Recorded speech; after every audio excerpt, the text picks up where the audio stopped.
Well, greetings, everyone, and welcome to God Save the King. I am your host, Tim Keyes. I want to thank you for listening to God Save the King on the Truth Be Told radio network. Now, if you appreciate content like this, please make sure that you like, follow, and subscribe posts and videos from both the Truth Be Told radio network website and my website, plus our social media, Facebook, YouTube, Twitch, Rumble, etc. So the Truth Be Told radio network website, of course, is www.truthbetoldnetwork.org, and my website is www.godsavetheking.org. So we really appreciate you listening to our shows.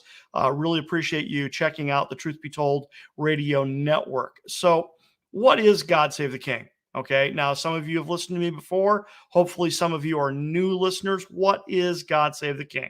Well, God Save the King is my ongoing 30-plus year biblical, historical, and scientific research project devoted to telling the Nativity the way it really would have happened. The traditional Nativity story is, in fact, Christian mythology and bears only the vaguest resemblance to, again, what really would have happened. Now, yes, there are a few bullet points that remain the same. Yes, Joseph and Mary definitely traveled from Nazareth to Bethlehem. Yes, the shepherds found a baby in a manger wrapped in swaddling clothes. Yes, the young child, Jesus, and his parents were visited by these wise men from the east. And yes, Joseph, Mary, and Jesus fled to Egypt to avoid Herod's wrath. And yes, Herod murdered all the male children in and around Bethlehem. But Joseph and Mary's journey from Nazareth to Bethlehem was not overly hazardous, like sometimes the traditional versions say. It's also very likely they didn't travel alone. There's no donkey mentioned in the biblical record. There's no innkeeper mentioned in the biblical record. Although Jesus was laid in a manger, he definitely was not born in a stable or in a cave. Now, we explain that in other shows. Won't go into detail here. But yes, he was laid in a manger, but where is a manger? In Judean architecture. It's not in a stable. It's in an ordinary Judean home, okay? And then although the young child Jesus, emphasis young child Jesus, was visited by the wise men, right, the Magi, there wasn't only 3 of them, and they weren't kings, and they didn't arrive the night of Jesus' birth, but over 1 year later. And yes, Herod murdered all the male children in and around Bethlehem, and that is horrific regardless of the number, but it probably wasn't more than 10 to 15 to maybe 20 children tops. It wasn't this massive thing that happened where he murdered hundreds or even thousands of children, as I have seen in some of the traditional versions of the Nativity story. So God Save the King is based on 4 fundamental premises. Number 1, Jesus was not born on December 25th. He just wasn't. I mean, the likelihood of Jesus being born on December 25th, the odds are exactly 1 in 365, just as if you picked any other date at random from the calendar. But there is no biblical evidence that points you at December 25th. And we'll talk about the historical the historical evidence regarding a December 25th birthday in other shows. It's already on some other shows, and I plan some other shows to talk about where did the December 25th tradition come from. It probably came from the arrival of the Magi. It's highly probable that the Magi arrived in December, and when the Magi arrived, that created a stir. The shepherds finding a baby in a manger, that did not create public notice that we're aware of. But when the Magi arrived, there was absolutely public awareness, and that most likely happened in late December of 2 BC. So therefore, there's your little quicko introduction to maybe where the idea came from, because then years later, when people were trying to figure it out, they said, well, there was this big uproar in Jerusalem, in late December of 2 BC. That had to have been when he was born, right? Now, that doesn't mean that's when he was born. That just means that's when the Magi arrived, right? So number one, Jesus was not born on December 25th. Number two, tradition is not evidence. Tradition is not evidence. And the traditional story does not stand up to biblical, historical, or scientific scrutiny. It just doesn't. It's just that simple. The traditional nativity story is Christian mythology. Number three, the traditional versions of the nativity story rarely include the historical context. And the historical context is what takes the real story, not the traditional story, but the real story, and gives it its weight, gives it its emphasis, and turns it into this epic tale. I mean, truly, truly epic. And I'm going to use a bizarre word here, mythological tale, but I don't mean mythological as in false. I mean mythological as in the quality of the story that is being told. It is epic. It is mythological. It is mythos. Okay. So we'll explain that in another one. But the traditional versions of the nativity story, they rarely include the historical background, and the historical background is what turns this into this amazing, amazing, amazing story. It is a political thriller. There is murder, there is war, there is intrigue, there is espionage, there is everything you would look for in a Tom Clancy novel on steroids. Okay, that is what the real nativity story looks like. And then finally, number four. So number one, not born on December 25th. Number two, tradition is not evidence. Number three, traditional versions don't include the historical context. And then number four, the nativity, get ready, I'm going to offend some people. The nativity is not a Christian story. It's not. It's a Jewish story. It is a Jewish story, and it must be returned to its Hebraic context in order for Christians to understand it properly. What we tend to do is we tend to look backwards through 2,000 years of this Christian tradition viewfinder, and then we engage in this really weird reverse engineering and place all of these concepts on the birth of Jesus, when it really just did not look like that.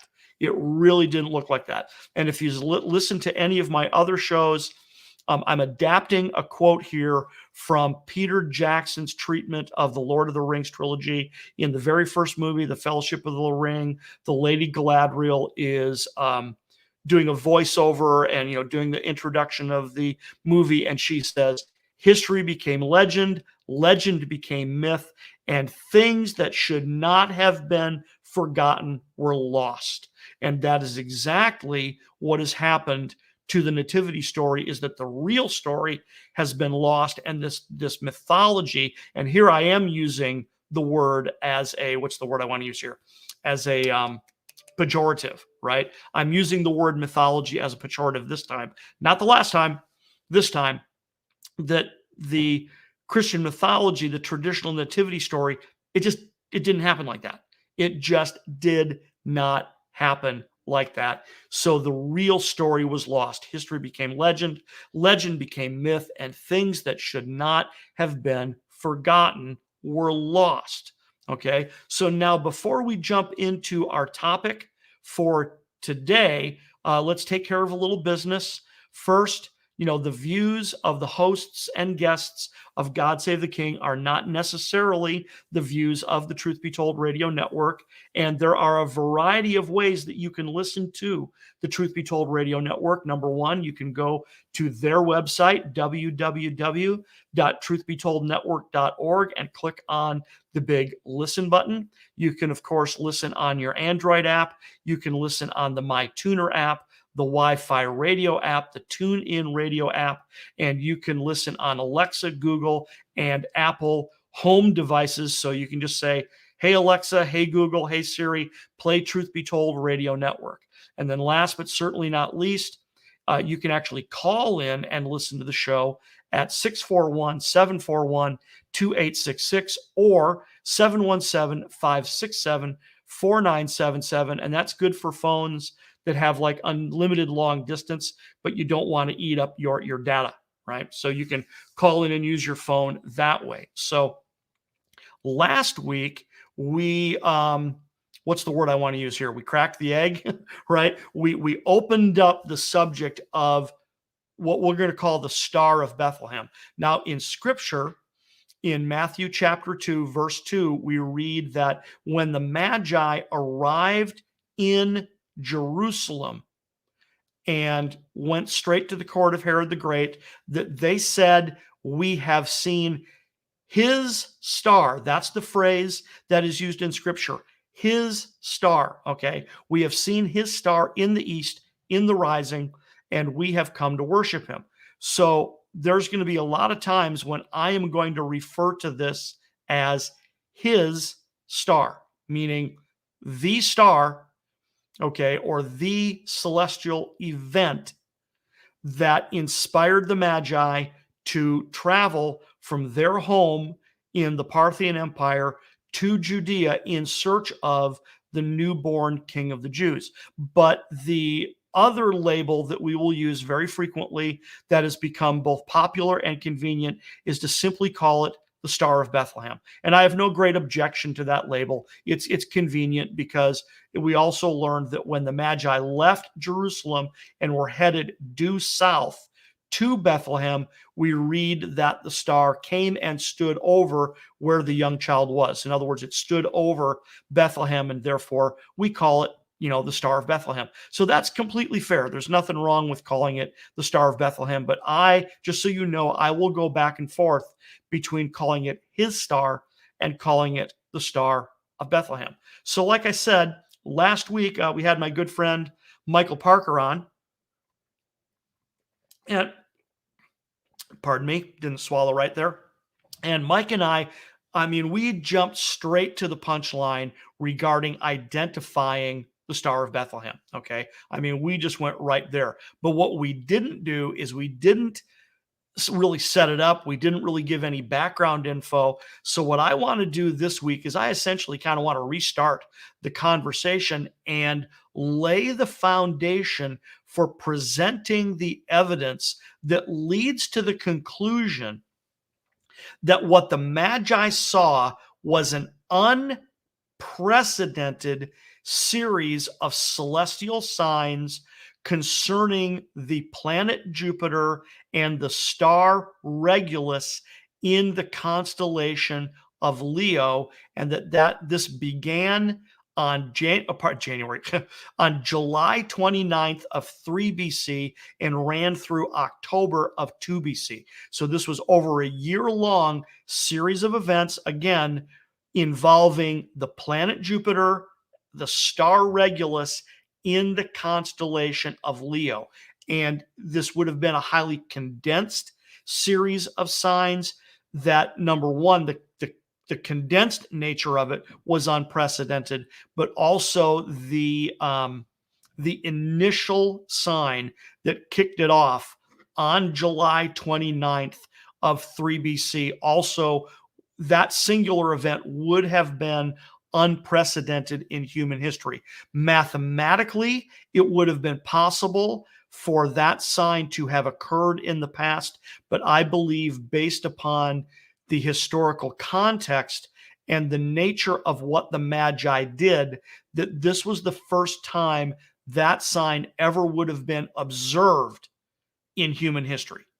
The first time it had ever been observed in human history, and then based upon their arcane knowledge, that they interpreted that sign, and then like I said, the highly condensed series of signs that followed it, and that they interpreted that to mean that there was a new king, a great king who had been born, and that he had in fact been born in Judea. But how do we get there?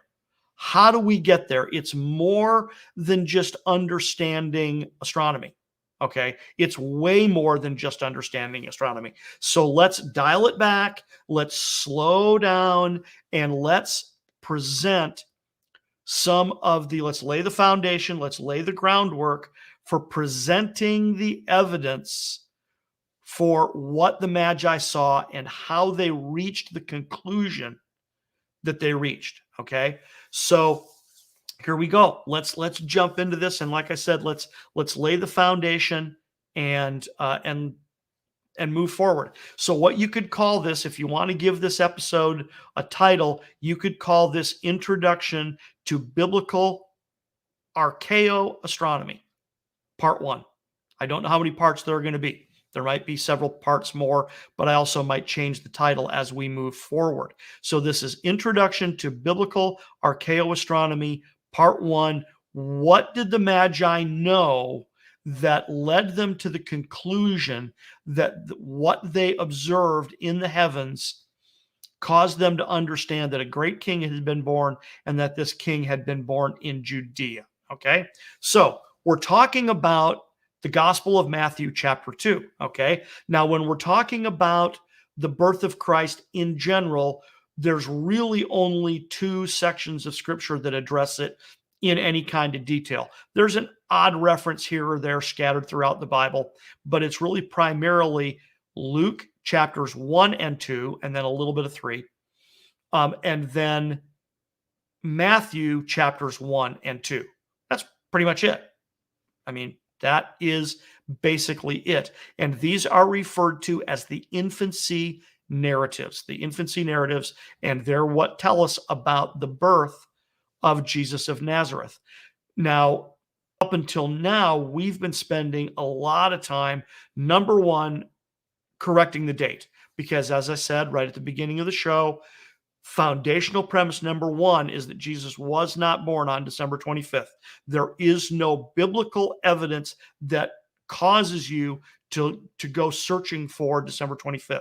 If you start with a blank slate and then start with the biblical evidence and go where the evidence leads you, the evidence will not lead you to December 25th as a birth date. It just won't.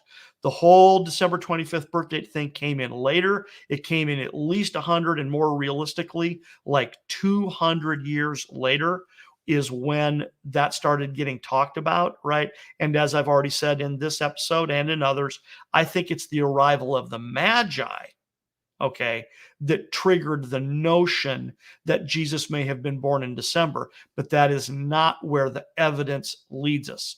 Okay, so once again, but today what we're doing is we're talking about the Gospel of Matthew, chapter 2, because this is a very significant subtext of the Nativity story. It's this very enigmatic record of these mysterious wise men from the East. And at first they visit Herod the Great in Jerusalem, and then they visit the young child, Jesus, in Bethlehem, and then they present these very expensive gifts to the family.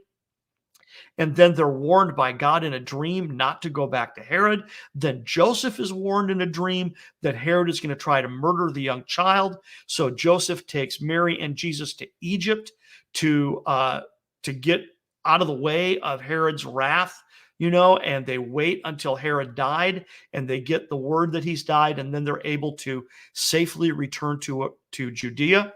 But unfortunately, the unfortunate climax of this record is this horrific slaughter of the innocents, right? The murder of all of the male children in and around Bethlehem, 2 years old and younger.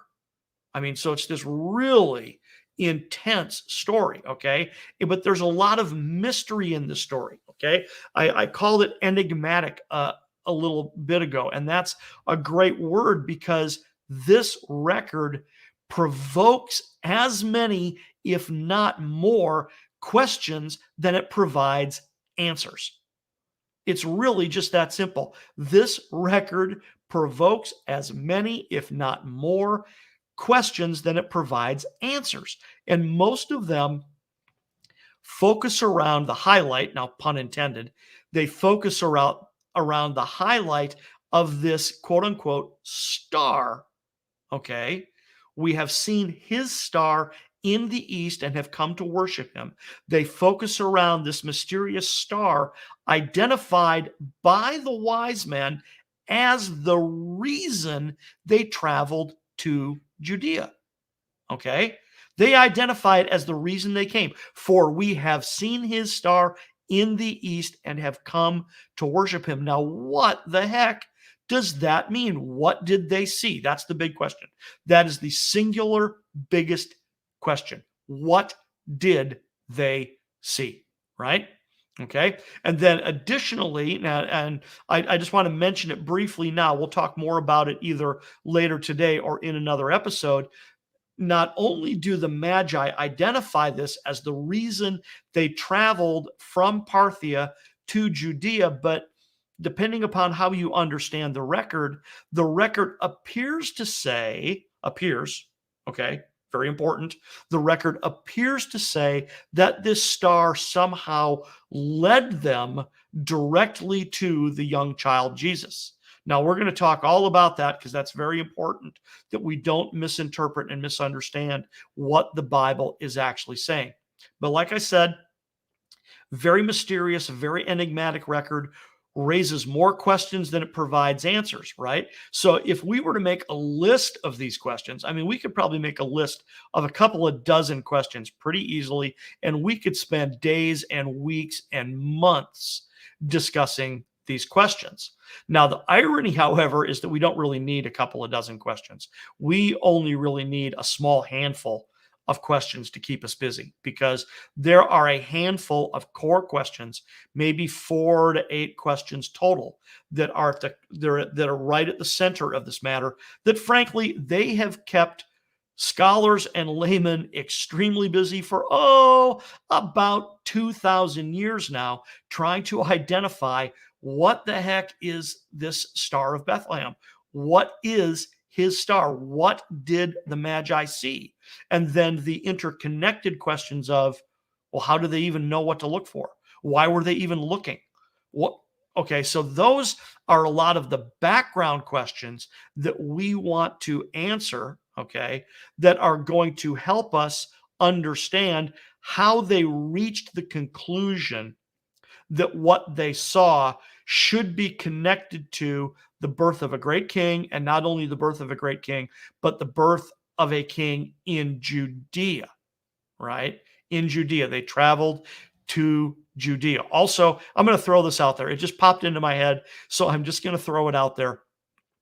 When the Magi arrived at the court of Herod the Great, they knew that Herod was a Roman appointee, and they openly, I mean openly, brazenly, openly, right in your face, they go right to Herod and they go, "Where is he who is born King of the Jews?" Where, in other words, where is the legitimate king? Because it's not you. And they showed no hesitation and no fear in marching right into his royal court and confronting him and saying, "Where is he who is born King of the Jews?" So what is up with that? Now that's the historical context. So we're definitely going to get into that in other episodes, but that's the historical context that is behind this, that really does, it turns this story into an epic. It is an international story of espionage and intrigue and murder and quote unquote Game of Thrones, right? This really is the original Game of Thrones, because Herod was a tyrant. There's no question about that. He was a megalomaniac. There's no question about that. He was paranoid about his throne. His wives, plural, and children, plural, had greater claim to the throne than he did. So he was not beneath murdering them to protect his throne. So this is this amazing, amazing story. But let's get back to the star. What did the Magi see? What did they see? What did they see? So in 1979, there was a bibliographer who worked for the Library of Congress in Washington, D.C. Her name was Ruth Freitag. And in 1979, she published a bibliography of 240 books and articles concerning the Star of Bethlehem. Okay, now that's 1979. I mean, come on, do the math. That's 50 years ago. That's 50 plus years ago. And at that time, 240 books and articles on the Star of Bethlehem, right? 10 years later, she republished the bibliography and added 110 additional items. Okay. 110 additional items. So in 1989, you're looking at 350 books and articles on the Star of Bethlehem. So now that's 30 years ago. So I mean, I have no idea what the number has reached today. The number of authors, the number of historians, the number of theologians who are trying to figure out what is the Star of Bethlehem. But most of these texts, okay, now most of these texts have been by astronomers. It's astronomers trying to match their understanding of astronomy with the Gospel of Matthew.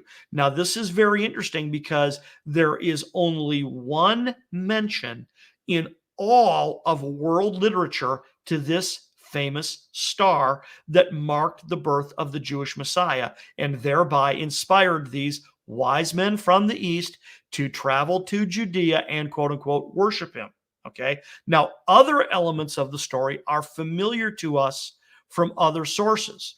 Of course, we know about Israel in general. We know about Herod the Great. We even know about the Magi from secular historical records. But there is not even one additional mention in any contemporary literature of this famous star except the Gospel of Matthew in the New Testament of the Judeo-Christian Bible. It's the only mention in all of world history. Now, I should probably make a quick comment about the earliest mention other than the Gospel of Matthew.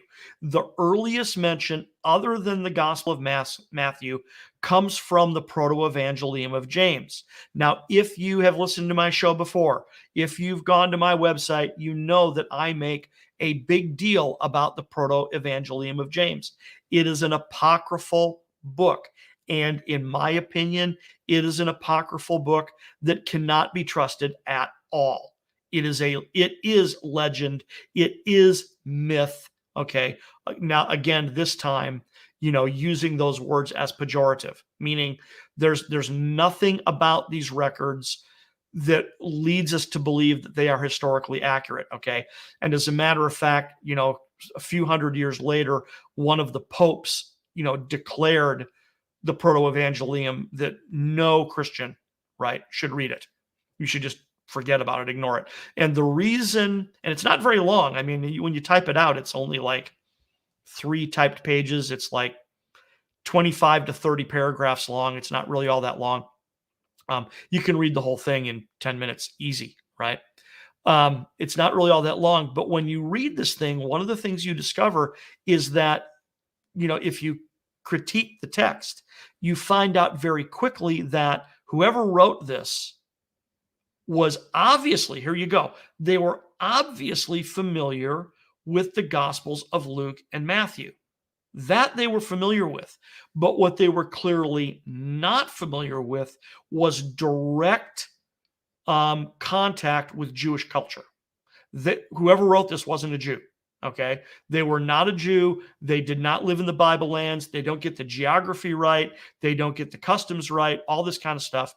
So there are so many errors in facts that we can verify that when it comes to a fact that we can't verify, that's when it makes no sense to give them credibility. It really no credibility. And plus the fact that he was clearly familiar with the Gospels of Luke and Matthew, that means that this is not an independent source because he quote unquote mentions the star, right? He mentions the star, but if he's already read about it from Matthew, then this isn't and like I said, this is not an independent source. Pardon me, in any way, shape, or form, right? So this is in the Proto-Evangelium of James. In paragraph 21, we read, and the Magi said, we have seen a star, here you go, of great size shining among these stars and obscuring their light so that the stars did not appear.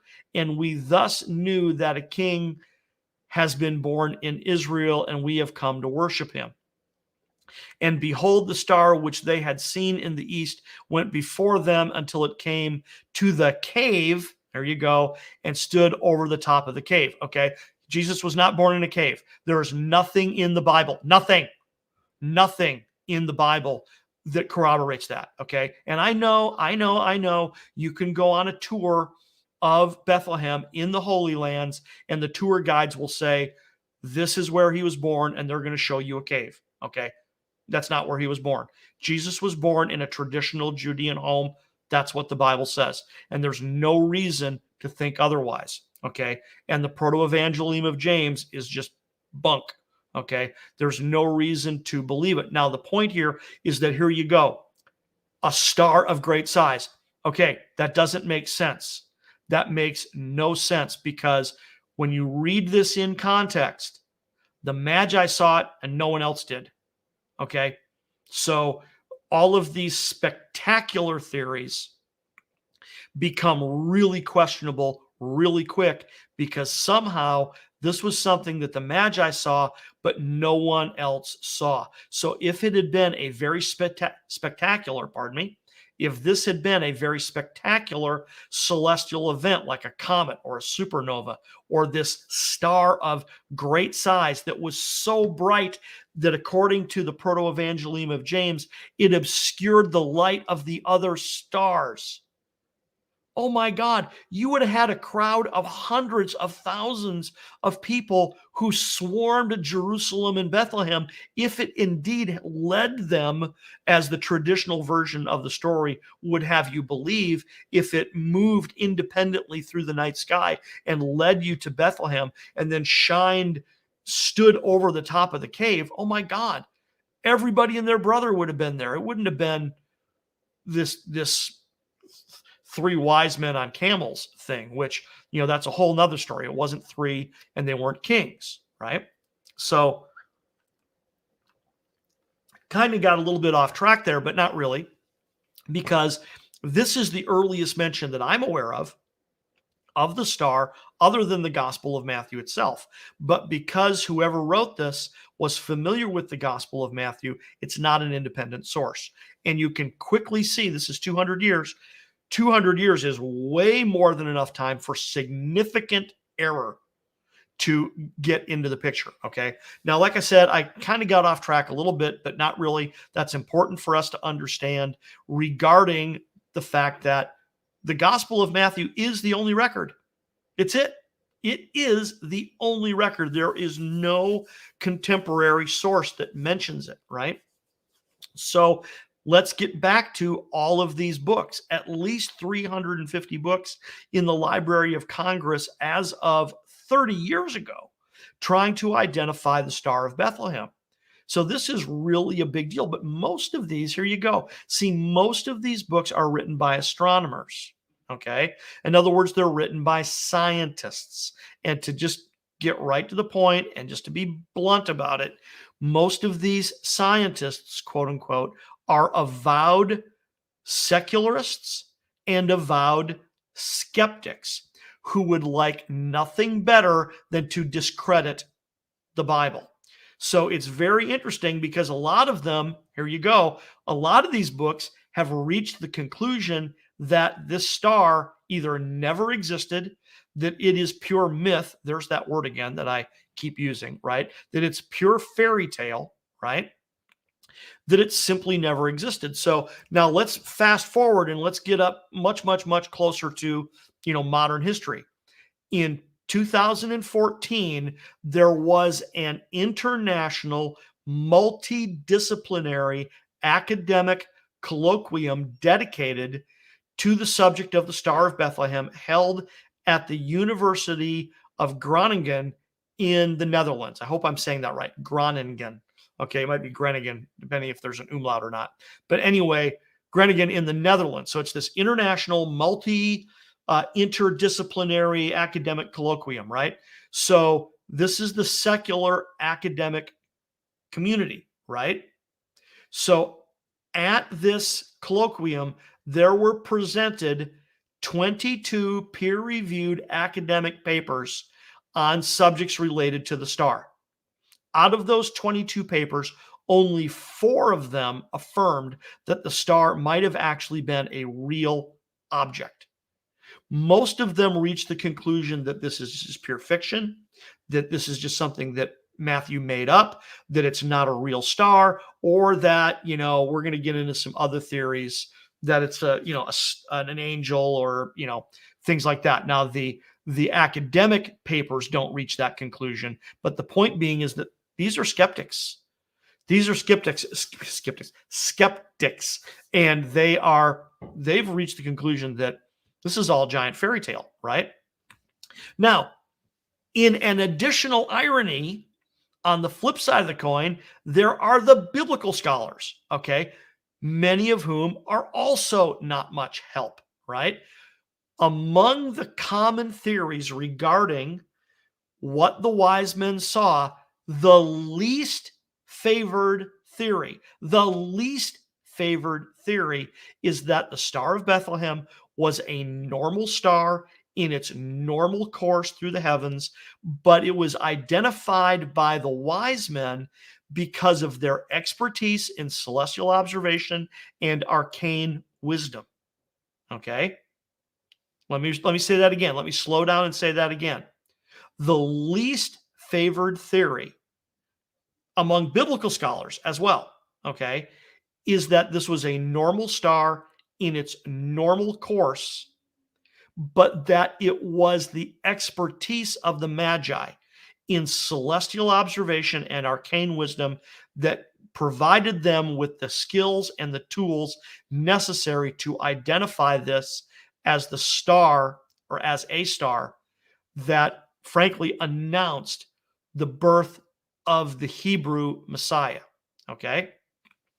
So in the biblical research community, right, there are really only a handful of interested parties, and I count myself as one of them, who believe that this is indeed the best explanation of what happened. Okay? So one more time, I know I'm repeating myself, but one more time. The Star of Bethlehem is best identified as a normal star, okay, in its normal course through the heavens, all right?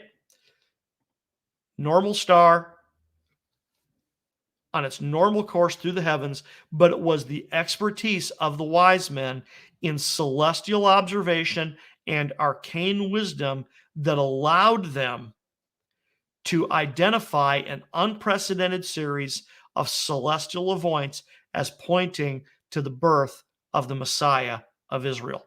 That is, in my opinion, the best explanation. But ironically, okay, we're in a minority.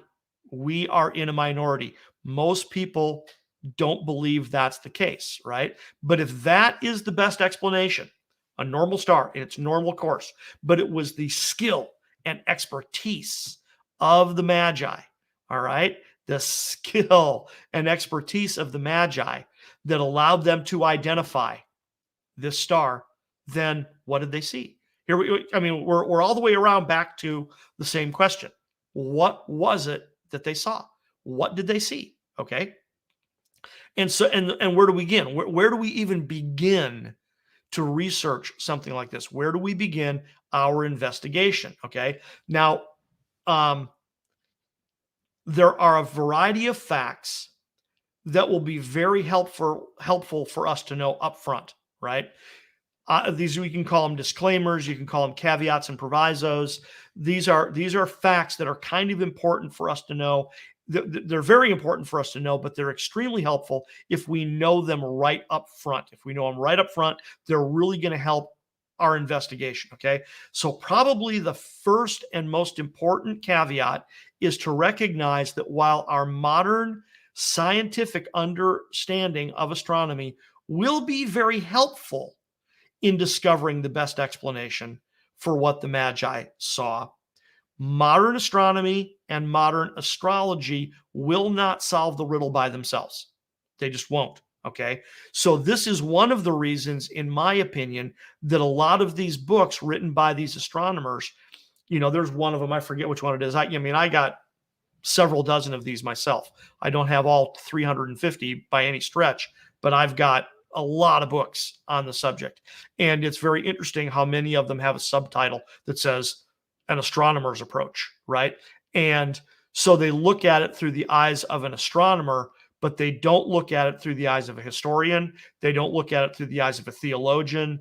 And you really have to do all of that to figure out what's going on here. It's really not just astronomy that leads us to this conclusion, right? So like I said, probably the first and most important disclaimer is the fact that although our modern understanding of astronomy will help us, okay, it'll be very helpful, extremely, extremely helpful. I mean, computer programs, computer software is what allows us, it's what allowed me to identify July 29th, 3 BC as this unprecedented event, okay? Right. Plus, plus the research of other men. I am not alone in this by any stretch of the imagination. Right. And I discovered it with a lot of help from other people. That was not me alone by any stretch. Okay. But modern astronomy alone will not get you there.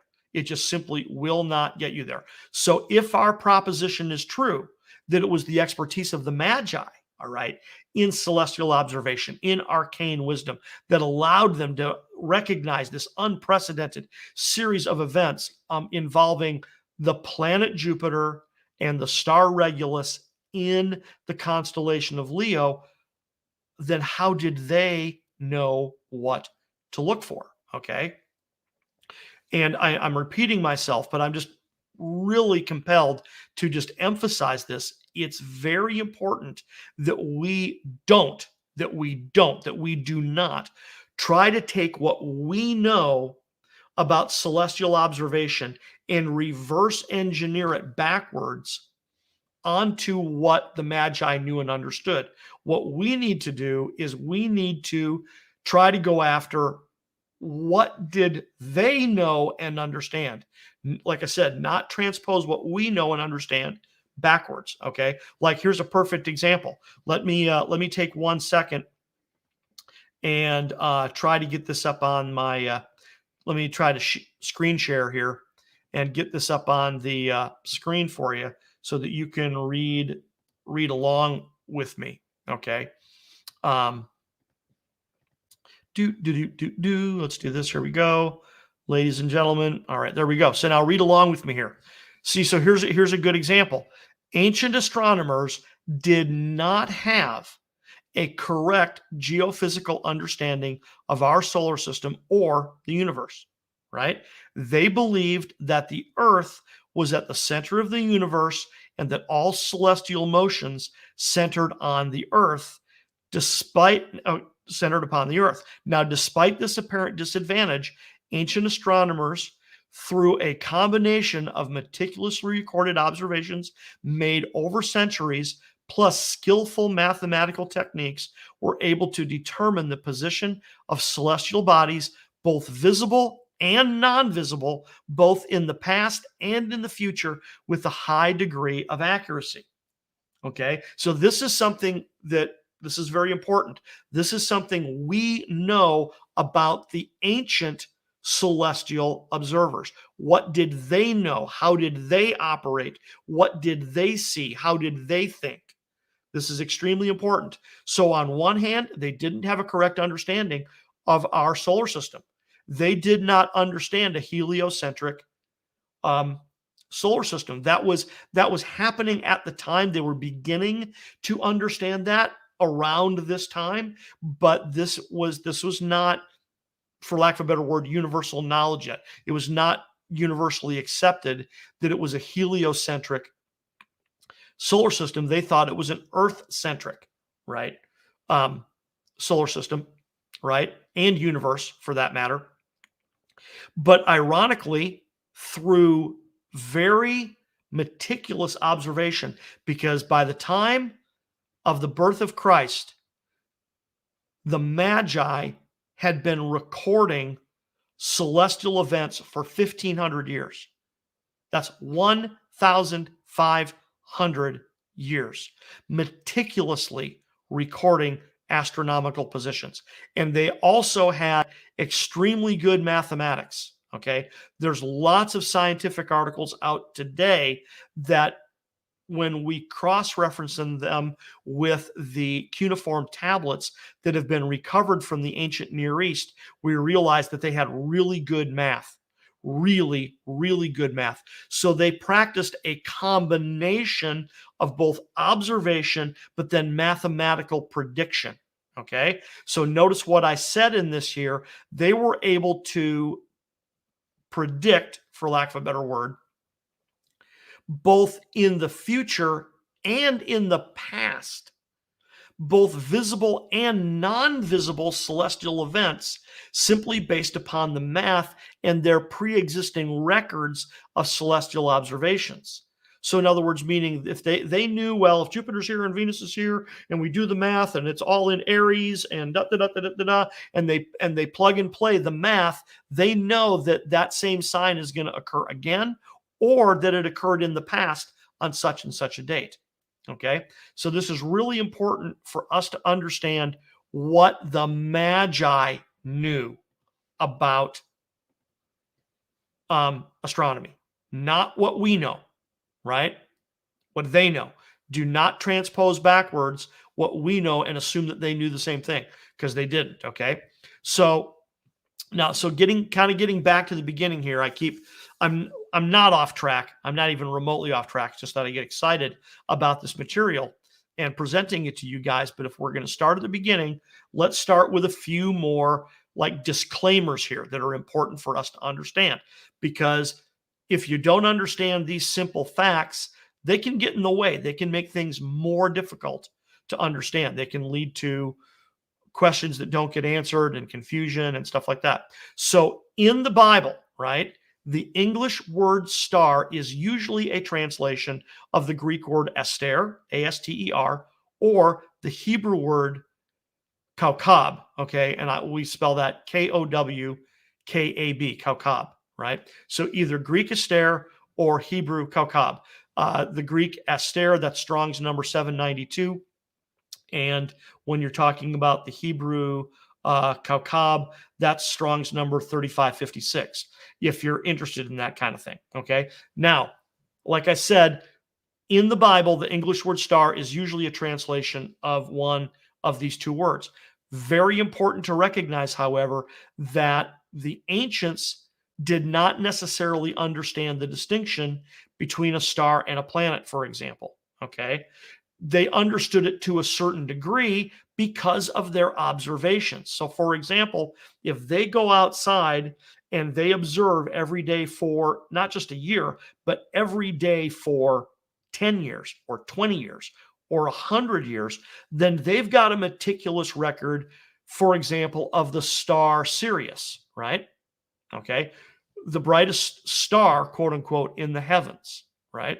So now they've got a detailed record of where Sirius is and where it will be on such and such a date. Okay. But if they compare the motion of Sirius with that bright light over there, they notice that that bright light over there moves very differently. It moves very, very differently. Okay. So if you're talking about what we now understand as a planet, okay, the planet Jupiter, for example, or Mulbabar in Babylonian, right? The planet Jupiter, by comparison to the stars are in effect stationary. They're not literally stationary. They just move extremely slow by comparison to the planets. The planets are the fast movers. And that is how ancient astrology worked, was that you were reading the signs of the planets against, which are the fast movers, against the backdrop of the stars, which are the stationary objects. Okay. So it's important to know that when you read the word star in the Bible, either the Greek word aster or the Hebrew word kaukab, it can mean an individual star. It can mean an individual planet. It can mean an entirely different celestial body, although they had, see, because here's the thing, both Hebrew and Greek had different words for like a comet, for example. They had different words. Nonetheless, the word aster could be used to describe a comet.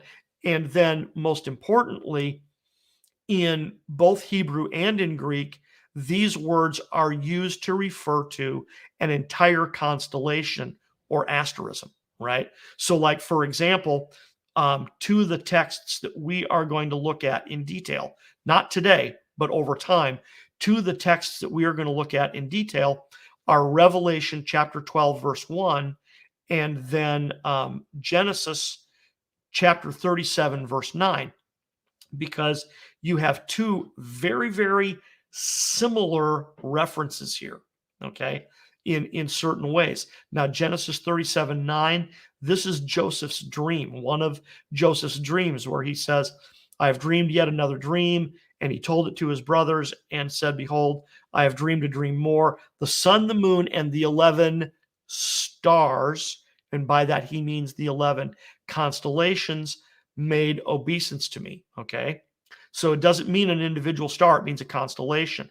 Then if we look at Revelation 12:1, we read, there appeared a great wonder in heaven, a woman clothed with the sun and the moon under her feet, and upon her head a crown of 12 stars, okay? Now, at one time, many of us believe that that was a reference to the ecliptic, okay? That the 12 stars meant the 12 constellations, right?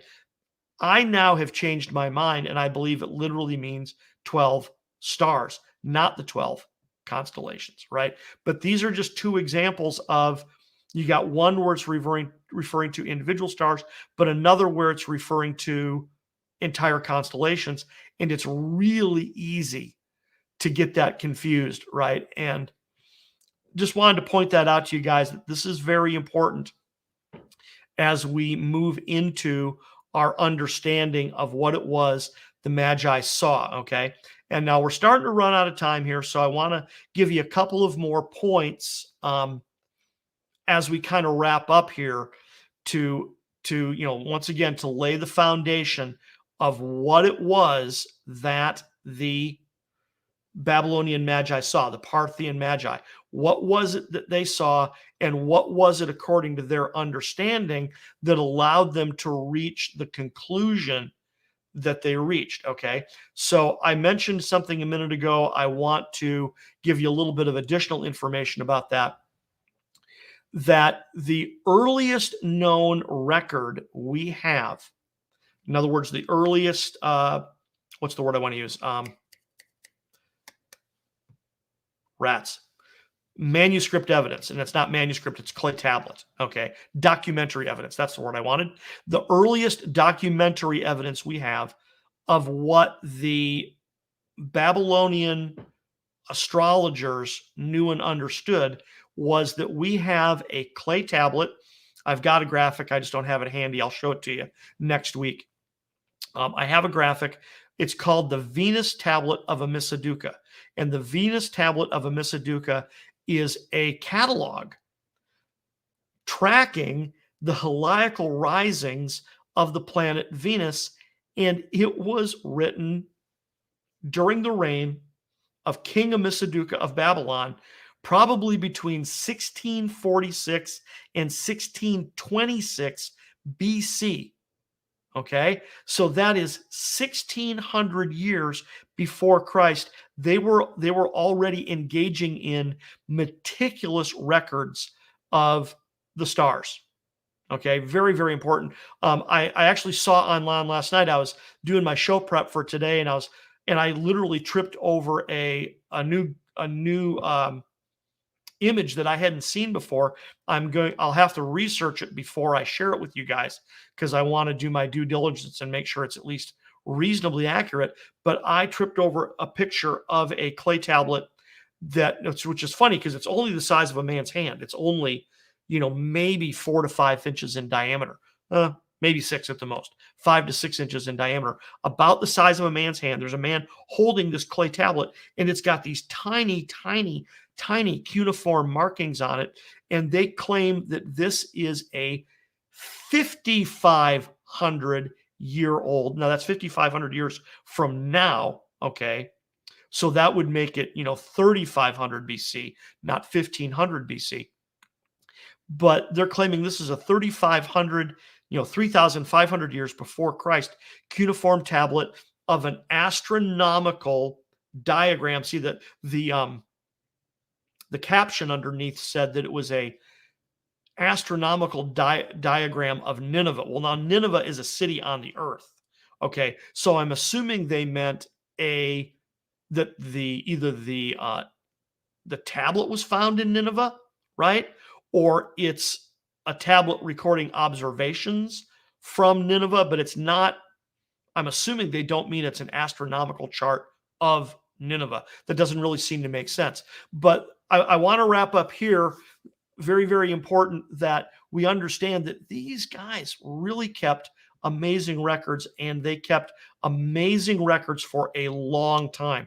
So one of the things we want to do here, this is the point I wanted to make to wrap up, is that whenever possible, I want to try to quote experts on the subject, and I want to try to actually quote ancient sources whenever possible, because like I said, very important that we try to understand what they knew and understood about what we are going to call archaeoastronomy. Archaeoastronomy is what ancient cultures knew and understood about astronomy, astrology, and astromancy. And we'll talk more about what those three words mean in a future episode. But like I said, very important that we understand what they knew and understood, not what we know, and transposing it backwards. What did they know about astronomy, astrology, and astromancy? And frankly, the fact that they didn't make a distinction. We're going to talk about those three things as if they're distinct. They didn't make a distinction between those three different sciences or arts. So we're going to wrap up there. Once again, my name is Tim Keyes. This is God Save the King. You can hear God Save the King every Friday night at 10 p.m. Eastern on the Truth Be Told radio network. Once again, if you appreciate this kind of content, please make sure that you like, follow, and subscribe to the posts and the videos from both my website and the Truth Be Told radio network website. That's www.godsavtheking.org and www.truthbetoldnetwork.org. That's all for now. We will see you next week. God save the King.